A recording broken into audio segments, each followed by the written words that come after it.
জিলাখনত চলি থকা ভুৱা চিকিৎসকৰ বিৰুদ্ধে আমাৰ অভিযান অব্যাহত আছে আৰু যোৱাকালি আৰু আজি পুৱা আমি দুটা অভিযান চলাইছিলোঁ আৰু যোৱাকালি চলোৱা যিটো অভিযানত আমি এজন ব্যক্তি তেওঁ নিজকে এজন গেষ্ট্ৰএন্টাৰলজিষ্ট আৰু ডায়েবেটিছৰ এজন বিশেষজ্ঞ চিকিৎসক ৰূপে তেওঁ ইয়াত কাৰ্যৰত হৈ আছিলে। তেওঁৰ নাম হ'ল পংকজ চৌধুৰী। তেওঁ ছেকেণ্ড লিংক ৰোডত থাকে আৰু ইয়াত বিভিন্ন অঞ্চলত শিলচৰত তেওঁ চিকিৎসা সেৱা আগবঢ়াই আছিলে। আমি ACMR Assam council of medical ৰেজিষ্ট্ৰেশ্যনৰ পৰা আমি পোৱা তথ্য আৰু তেওঁলোকৰ পৰা পোৱা এজাহাৰৰ ভিত্তিত আমি তেওঁৰ সকলো নথি পত্ৰসমূহ পৰীক্ষণ কৰোঁ আৰু পৰীক্ষণ কালত দেখা গ'ল যে সম্পূৰ্ণ তেওঁ ভুৱা ৰূপত তেওঁ চিকিৎসা আগবঢ়াই আছে। তেওঁ কোনো বৈধ ডকুমেণ্ট বা তেওঁ MBBS বা অন্য কোনো ডিগ্ৰীধাৰী নহয়। তেওঁ নিজকে তেওঁ কাজাক ইউনিভাৰ্চিটিত তেওঁ ডিগ্ৰী লোৱা বুলি তেওঁ কৈছে, কিন্তু তেওঁ সোধ-পোছ কালত দেখা গ'ল যে এজন একে নামৰ এজন বেলেগ ব্যক্তিৰ যি তেওঁৰ নামত তেওঁ এই চিকিৎসা সেৱা চলাই গৈছিলে। আৰু বেলেগ নামৰ যিজন ব্যক্তি আছিলে তেওঁৰ ৰেজিষ্ট্ৰেশ্যন নম্বৰ হ'ল একেই, গতিকে তেওঁ সেই নামত তেওঁ এজন বৈধ চিকিৎসক তেওঁ আছে গণ্ডা উত্তৰ প্ৰদেশত। তেওঁৰ নাম লৈ তেওঁ নিজৰ নাম বুলি কৰি ইয়াত তেওঁ ভুৱা চিকিৎসা চলাই আছিলে। তেওঁ বৰ্তমানলৈকে যি আমি পৰীক্ষা কৰিছোঁ তাত দেখা গৈছে যে তেওঁৰ 3টাকৈ পান কাৰ্ড আমি পাইছোঁ আৰু 3টা পান কাৰ্ডত প্ৰতিটোতে তেওঁৰ পিতৃৰ নাম বেলেগ বেলেগ আছে। তাৰপিছত তেওঁ আধাৰ কাৰ্ড পাইছোঁ, তাত ডেট অফ বাৰ্থ আৰু পান কাৰ্ডতো ডেট অফ বাৰ্থৰ সম্পূৰ্ণ ভুল তথ্য আছে। তাৰপিছতে তেওঁ যেতিয়া কাজাকিস্তানত তেওঁ চিকিৎসা সেৱাৰ তেওঁ পাঠ্যক্ৰম তাত কৰিছে বুলি তেওঁ যেতিয়া আমাক জনাইছিলে, আমি তেওঁৰ পাছপৰ্টো আমি পৰীক্ষণ কৰিবৰ কাৰণে বিচাৰিছোঁ, যাতে আমি তেওঁৰ পাছপৰ্টো একো পোৱা নাই।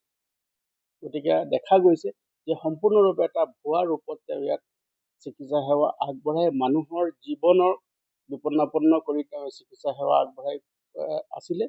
আৰু আমি তেওঁক ইতিমধ্যে সোধ-পোছ কৰাৰ পিছত যথেষ্ট প্ৰমাণ তেওঁৰ বিৰুদ্ধে আমি পাইছোঁ আৰু পাই তেখেতক আমি ইতিমধ্যে এৰেষ্ট কৰিছোঁ। আৰু দ্বিতীয়টো অভিযানত আমাৰ আজি পুৱাই এটা অভিযান চলিছিলে কালাইন অঞ্চলত, আৰু তেওঁ এজন ব্যক্তিয়ে তেওঁ নিজকে MBBS চিকিৎসক হিচাপে তেওঁ এটা ফাৰ্মাচী খুলি তাত তেওঁ এটা চিকিৎসা সেৱা আগবঢ়াই আছিলে। তেওঁৰ নাম হ'ল ছবিৰ চৌধুৰী। আৰু আমি দেখা গ'ল তেওঁক পৰীক্ষণ কালত দেখা গ'ল যে তেওঁৰ কোনো বৈধ ডকুমেণ্ট বা তথ্য নাই, তেওঁ কোনো চাৰ্টিফিকেট নাই, কোনো তেওঁ চিকিৎসা বিজ্ঞানৰ কোনো ডিগ্ৰীধাৰী তেওঁ নহয়। আৰু ভুৱা ৰূপত তেওঁ অশিক্ষিত কিছুমান লোক থাকে বা তেওঁলোকে এইবিলাক নেচায়, তেনেকুৱা লোকক আৰু জনা বুজা লোককো তেওঁলোকে আভুৱা ভৰি সেই অঞ্চলত চিকিৎসা সেৱা চলাই আছিলে।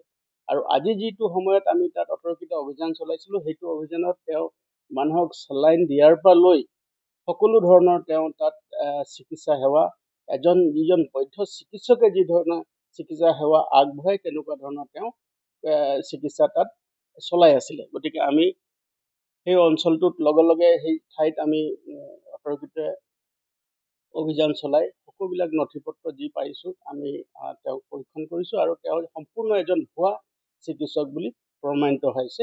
আৰু এই যি তেওঁৰ অভিযোগ আমি